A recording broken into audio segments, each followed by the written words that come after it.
Voltamos com a notícia de frente. Vamos seguir aqui. A comissão especial que analisa a possibilidade de retomada das atividades escolares no Sistema Estadual de Educação apresentou seu relatório final nesta quinta-feira na Assembleia Legislativa. Quem traz os detalhes é a Luciana Gavilha.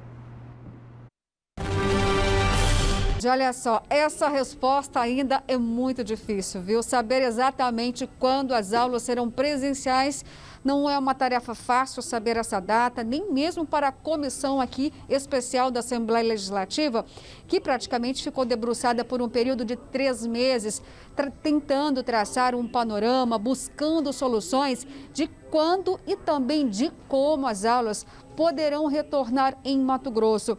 Na apresentação desse relatório final, o presidente, o deputado Valdir Barranco, do PT, participou de forma online também, com o presidente que está afastado aqui da casa, Eduardo Botelho, e também o próprio deputado em exercício, João Batista. Também a deputada federal Rosa Neide e a própria secretária de Educação de Mato Grosso. Deputado, para que a gente possa entender, foi unânime a aprovação desse relatório final. Não existiram discussões, divergentes em relação a ele, porque ainda não é possível definir a data do retorno das aulas. Ao longo desse período de mais de 3 meses, nós realizamos 12 reuniões com a reunião de hoje, onde apresentamos o relatório final. Ouvimos distintos especialistas da área de educação, tanto da área de educação propriamente dita, como também da área contábil. E, ao final, o que nós temos é essa pergunta que angustia todos os gestores do mundo todo, não é só do Brasil, que se debruçam sobre o tema retorno às aulas. A principal pergunta é como e não quando. Hoje, em nenhum lugar do mundo é possível dizer com segurança quando retornar às aulas presenciais.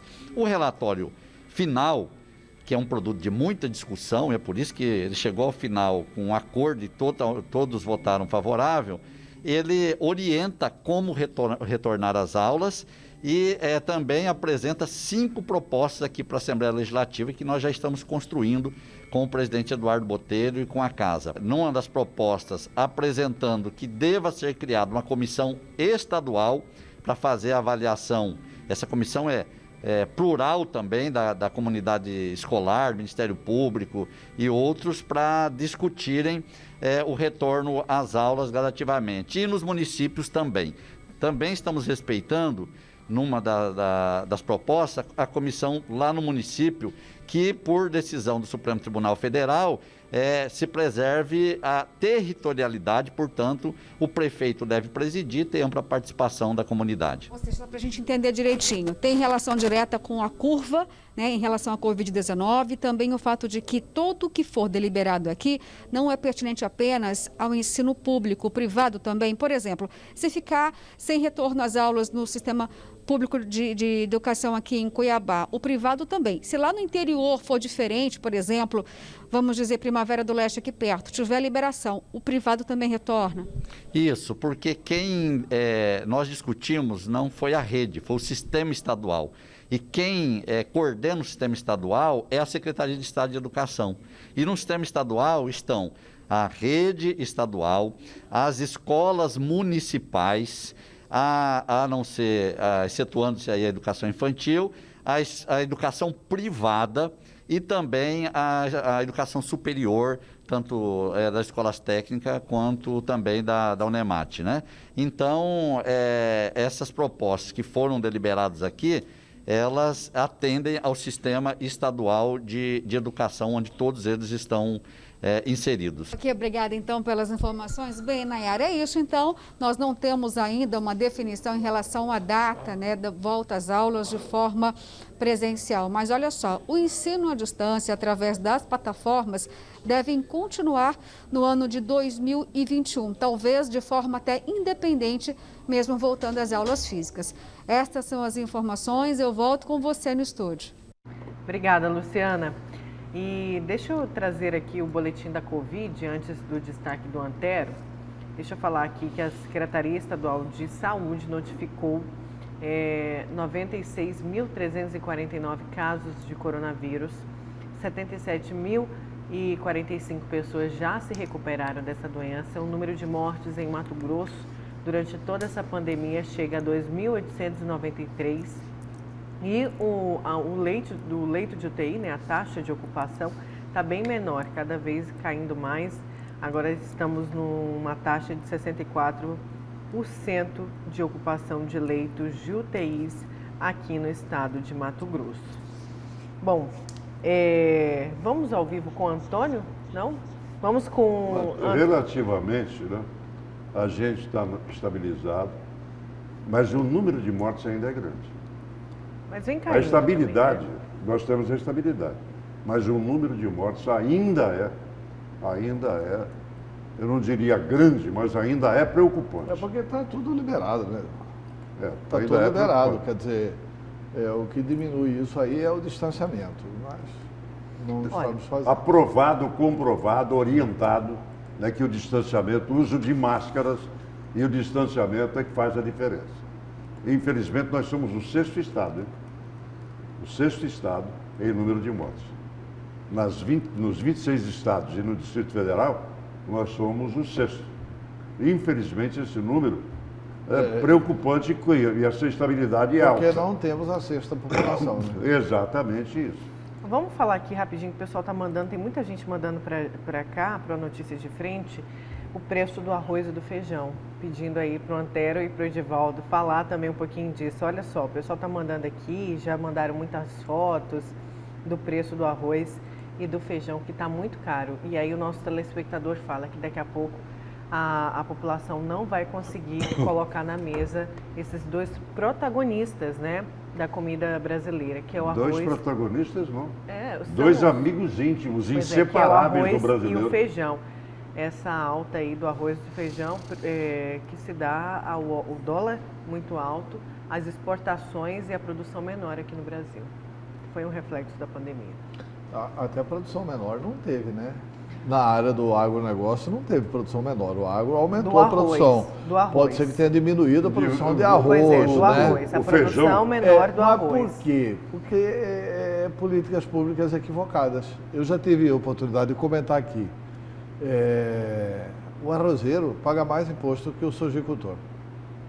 Você produzir a soja, para você exportar para fora, você tem mais benefício fiscal do que se você for produzir o arroz.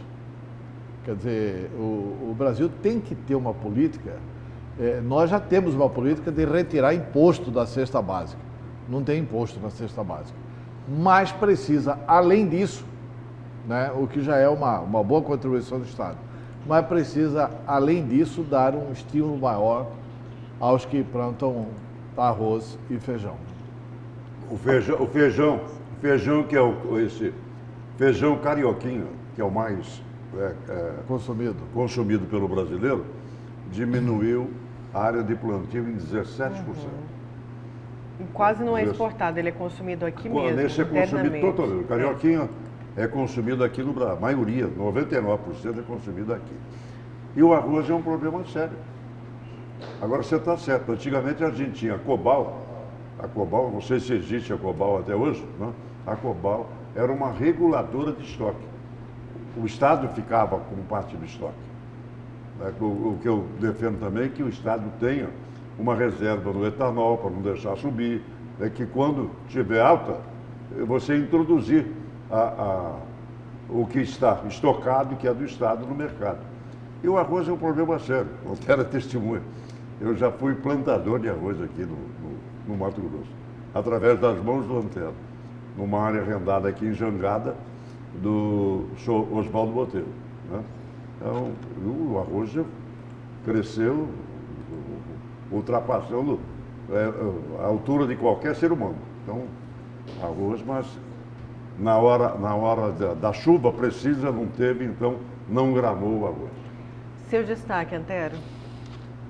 Olha, meu destaque é com tristeza que a gente vê o seguinte, a gente precisa ter essa preocupação com relação à questão política, né?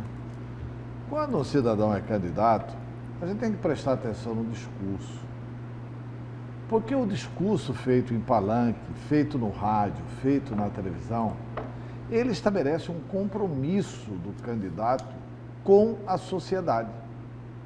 foi aquilo que Jean-Jacques Rousseau chamou de contrato social.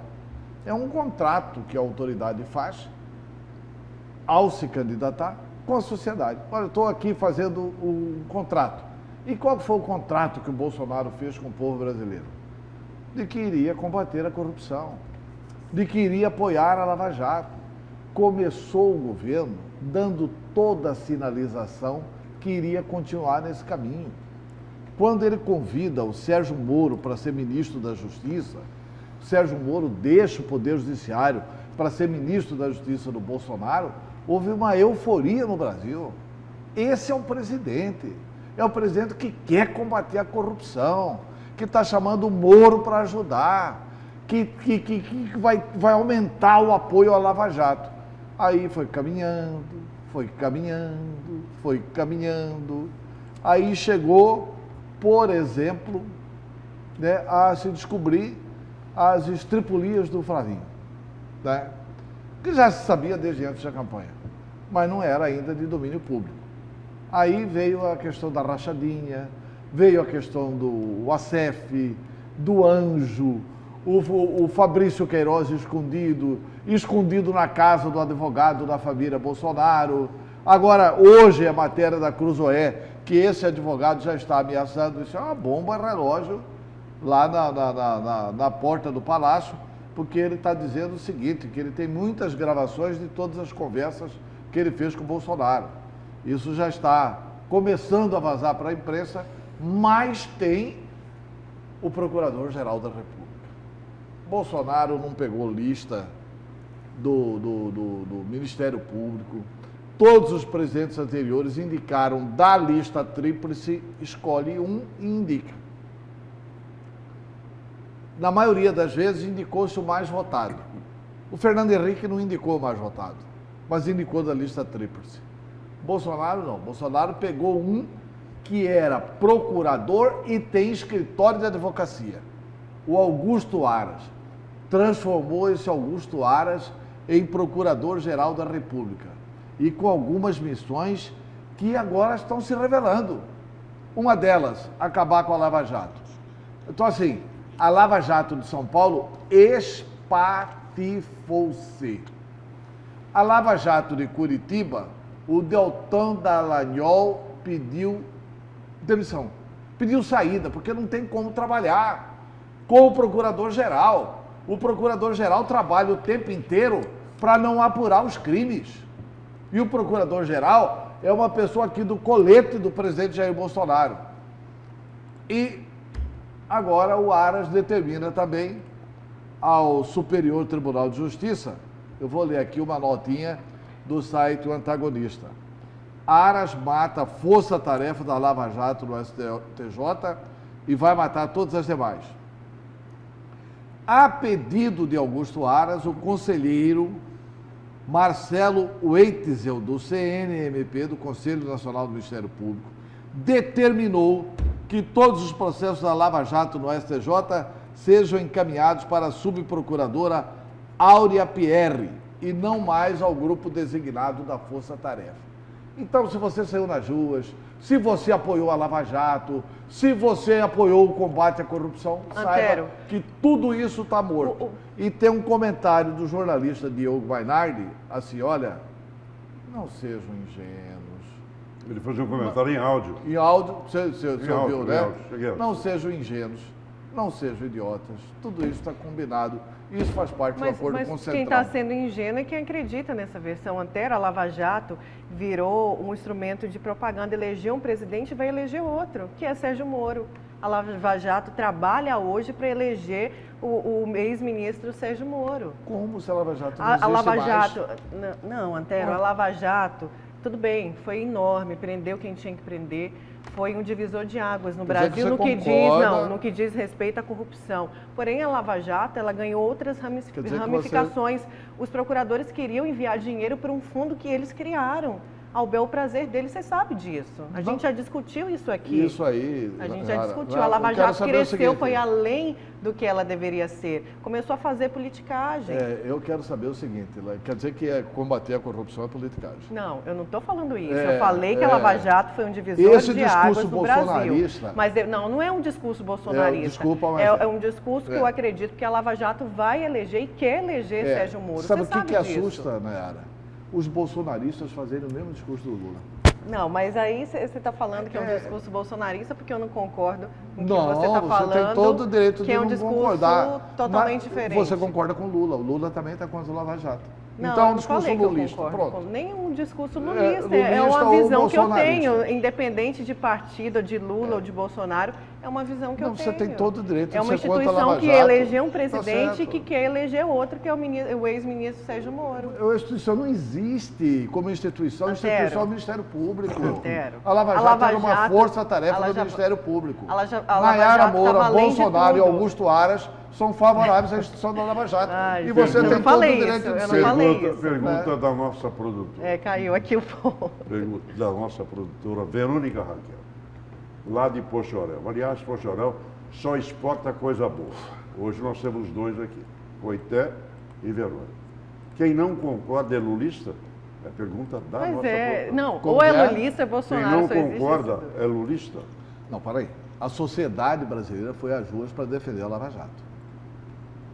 Tem dois discursos contra a Lava Jato. Um antigo, porque, vamos ser sinceros, o Centrão, Renan Calheiros, Luiz Inácio Lula da Silva, Eduardo Cunha, todos estes investigados da Lava Jato, faz tempo querem o fim da Lava Jato. E estão propondo o fim da Lava Jato. Que o Moro é parcial, que o Moro é não sei o quê, que a Lava Jato faz perseguição política, que eles não estão apurando corrupção, coisa nenhuma. Faz tempo que essa turma está fazendo esse discurso. Agora, isso incorporou no Augusto Aras, escolhido por Bolsonaro, e dos bolsonaristas. Olha, é um pacto das elites. O problema do Brasil é o seguinte, o Brasil tem, nós estamos em 2020, nós temos 520 anos de defesa de privilégios. Nunca falariam da Lava Jato se a Lava Jato tivesse apurando crimes dos pobres. É que é a primeira vez que a Lava Jato está apurando crimes dos ricos. Quem defendeu privilégios não ajudou os que não eram privilegiados. Você está falando que, porque a pessoa tem um discurso que fala que é o que a gente vê, a Lava Jato perdeu os limites, a Lava Jato quer eleger Sérgio Moro, aí você está falando que é uma defesa de elite? Eu defendo a elite. Vocês não querem que apure os crimes de Renan Calheiros, dos congressistas, porque o Renan está apoiando hoje o Bolsonaro, porque o Centrão está apoiando o Bolsonaro. Quando alguém discorda, quando alguém discorda ou é bolsonarista ou é lulista, só existe... essas duas pessoas no Brasil. Não é Bolsonaro contra o Lula. Não existe pessoas pensantes mais. Não é Bolsonaro contra o Lula. Não é Bolsonaro contra o Lula. Aliás, é o Bolsonaro unido com o Lula para combater a Lava Jato. É isso, né? E assim, eu vou parafrasear Diogo Mainardi. Não seja ingênuo. Bolsonaro acabou com a Lava Jato. Você faz a sua escolha aí. Quer dizer, eu quero saber o seguinte, estão anulando todas as delações do Doleiro. Daqui a pouco vão estar devolvendo dinheiro para o Renato Duque. Renato Duque aceitou devolver 350 milhões para a Petrobras. Isso é injustiça da Lava Jato. A Lava Jato recuperou 1 bilhão. Isso é politicagem da Lava Jato. Ela já fez politicagem para eleger o Bolsonaro e agora quer fazer politicagem. Como que ela vai continuar prendendo ladrão? Isso ajuda o Sérgio Moro. Tem que parar de prender ladrão, principalmente se o ladrão for rico. Parabéns, Bolsonaro. Parabéns, Aras. Mas toca lá. Só vou usar uma frase aqui, que foi usada por um presidente que foi caçado por corrupção, né? Fernando Collor. O tempo é o senhor da razão. Muito boa essa frase. O tempo é o senhor da razão. Olha, o tempo é o senhor da razão. razão. Na sequência nós vamos... O povo comum, o povo eleitor, esse povo que se roubar por necessidade, cometeu um furto famélico, vai para a cadeia e fica 3, 4 anos lá porque não tem não tem advogado, não tem defensor público que alcance. Então, esse é penalizado. Então, no Brasil, é uma coisa, falta justiça. A casta tem que ter justiça. Olha. E a casta nunca teve justiça. Quando tem injustiça na sequência, são injustiçados por elementos que compõem o alto escalão da República, como esse que a gente está vendo agora. E a gente continua falando de injustiça agora, porque a gente vai falar ao vivo com o repórter Antônio Carlos Silva, que vai trazer informações sobre o Ministério Público de Mato Grosso, que acionou o Estado por danos causados ao VLT, ao veículo leve sobre trilhos. Eu falo injustiça porque a população merecia, né? Merecia mais do que essa cicatriz no meio de Cuiabá e de Várzea Grande, da cicatriz da corrupção, como a gente fala, né, Antônio? Bom dia. Bom dia. Bom dia, Nayara. Bom dia, Edivaldo, Antero e a você que acompanha a notícia de frente. Falamos ao vivo aqui do canteiro central da Avenida Historiador Rubens de Mendonça, a popular Avenida do CPA, onde antes do início das obras da Copa havia árvores que também foram arrancadas para a construção dos trilhos do VLT, o veículo leve sobre trilhos. Mas a ação do Ministério Público Estadual é da 4ª Promotoria de Justiça Civil de Várzea Grande. Ela pede à Justiça Estadual que multe o governo de Mato Grosso em R$3.600.000 e que esse dinheiro a ser pago pelo governo seja destinado ao Fundo Municipal de Meio Ambiente de Várzea Grande. Na ação civil pública, Nayara, Edivaldo, Antero e a você acompanha a notícia de frente, o Ministério Público Estadual também pede que o governo recupere as áreas úmidas remanescentes e as áreas de preservação permanentes no terreno de 132 mil metros quadrados, que fica ao lado do Aeroporto Internacional Marechal Rondon, em Várzea Grande. No local, uma propriedade que era da Infraero foi doada para o Estado para a construção do Centro de Controle Operacional do VLT. Inclusive, o solo ali daquela região, porque é uma microbacia, passa por ali o córrego Pirineu, as obras do Estado para a construção do Centro Operacional do VLT, foi feita uma compactação do solo. E a ação civil pública do Ministério Público Estadual pede para que se volte ao original o máximo que for possível, descompactar o solo que foi compactado. Até o momento, Nayara, Edivaldo, Antero, é você que acompanha a notícia de frente, não temos um posicionamento do governo de Mato Grosso sobre essa ação civil pública da 4ª Promotoria de Justiça Civil de Várzea Grande, que pede aí uma multa à Justiça, que a Justiça arbitre uma multa de R$3.600.000 contra o Estado pelos danos ambientais causados na região do Aeroporto Internacional Marechal Rondon, em Várzea Grande, para a construção do Centro Operacional de Comando do VLT, o veículo leve sobre trilhos. Nayara, Edivaldo, Antero e a você, um ótimo final de semana. Obrigada, viu, Antônio, para você também, para toda a equipe aí. Obrigada pelas suas informações. É o consórcio que paga ou é o Estado que paga? É o Estado. O Estado que paga. O Estado que paga. É interessante o seguinte, a medida tem até um cunho ambientalista. Claro. É evidente que tem um cunho ambientalista. Como para imitar essa medida, deveria ter uma ação também ambiental para recuperar as árvores de Cuiabá, né? E os canteiros centrais. Os canteiros centrais. Porque derrubaram todas as árvores aqui e não tem o VLT. A grama plantada, tudo. A grama plantada e não tem o VLT. Tá bom. Então, uma medida ambientalmente correta. Por que o VLT não agiu antes? Por que o MP não agiu antes? Quer dizer, aí o Silval rouba, o Silval faz rolo, e aí nós vamos pagar, né? Porque o Estado condenado, nós que vamos pagar. Claro, é o povo que vai pagar. O povo que vai pagar. Só tem o seguinte, eu gostaria de até me aprofundar um pouco. E isso aí ajuda o Estado. Essa ação aí ajuda o discurso que o Mauro Mendes está fazendo, na minha opinião, equivocado. O discurso do governador está aqui hoje no Jornal Gazeta. Mendes revela a ministro que deseja desistir do VLT. Eu vejo nisso um absurdo. Eu vejo nisso aqui um absurdo. Um absurdo, um absurdo. Um absurdo. Não acredito que o governador... E esse tipo de ação fortalece esse desejo. Ó, tá vendo como nós temos que desistir mesmo do VLT? Não, isso não serve de base. A ação do Ministério Público... A ação do Ministério Público não pode embasar o governador a jogar a toalha no VLT. Não. Ele pode usar isso como um argumento, e um argumento rasteiro para aderir ao BRT. Há muito tempo, esse silêncio do Mauro Mendes, do governador Mauro Mendes, com relação ao VLT, que ele prometeu até o final do ano, tomo posse e até o final do ano tem uma decisão do VLT. Até o final do ano passado. Você não vai pensar que até o final deste ano. Já ultrapassamos esse ano. Ele já até pediu desculpa. E tudo leva a crer que nós vamos conviver com esse absurdo.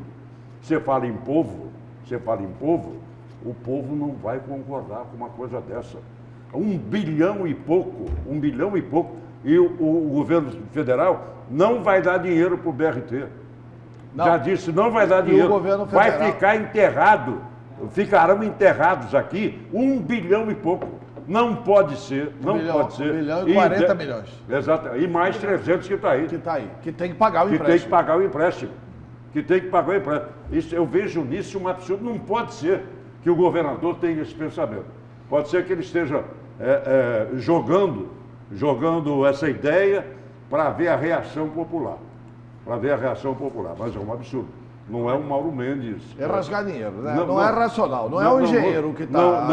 Não é Mauro Mendes, empresário de uma das maiores empresas de ferro e aço da América Latina, da América do Sul. Não é o Mauro Mendes empresário. Não é o Mauro Mendes. É o Mauro Mendes que está aderindo a ideias de pessoas que estão ao seu redor e que não vai ficar bem. Olha. Ou Várzea Grande, Cuiabá, tem aquilo que merece, aquilo que foi esboçado, já deveria estar pronto, que não foi pronto, pela roubalheira do passado, mas isso não justifica que nós tenhamos que mudar o curso da coisa. Há 500 milhões de reais oferecidos pelo Ministério das Cidades, há 20 anos para pagar, que não faz nem cócegas no orçamento do governo para terminar o nosso VLT. Só um parênteses aqui, nessa argumentação que o Edivaldo cita aí, nessa corrupção do passado, que foi um argumento usado pelo governador. Alto custo e herança corrupta. Então ele está falando da herança corrupta para não terminar o VLT. Não. Tá bom, por que vai terminar o Hospital Central? O Hospital Central é uma herança corrupta. O Júlio Campos foi acusado dessa questão do Hospital Central desde quando ele era governador de Mato Grosso. Tem documento do SNI que foi divulgado. E aí? Então não vamos terminar o Hospital Central porque tem uma herança corrupta. Não, tem que terminar. Tem que terminar o Hospital Central e tem que terminar o VLT. Eu não posso acreditar, não assimilo que essa ideia parta do governador Mauro Mendes. Olha, vai rasgar 1,5 bilhão. Nós vamos pagar 1,5 bilhão. 1,5 bilhão e vamos gastar mais dinheiro para fazer o BRT. Isso é loucura. Não pode ser. Não pode ser a ideia do governador Mauro Mendes. Vamos para o intervalo, então. Na volta tem mais A Notícia de Frente.